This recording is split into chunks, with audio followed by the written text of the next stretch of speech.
Израиль руу явсан хамгийн чухал хоёр дахь үр дүн эхнийх нь бол Hebrew University гэдэг өөрөө дэлхийн топ 100-д ордог. Тэгээд Израилийн экосистемд аягүй нэр хүндтэй сургууль. Тэгэхээр энэ сургуулийг дамжуулаад бид нэр төрийн байгууллагууд, хөрөнгө оруулалтын сангууд, маш том байгууллагуудад ч уулзсан. Тэгэхээр энэ дээр бид нар зөвхөн академикийн мэдлэг биш.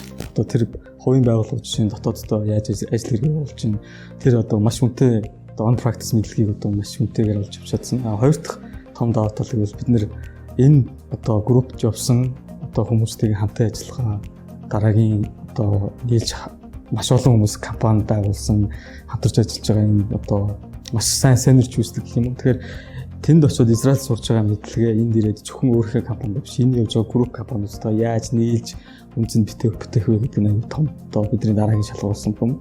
Тэгээ энэ дундаас бол маш олон энэ хамтрлууд гарсан бол хамгийн том үр дүн гэж харж байгаа.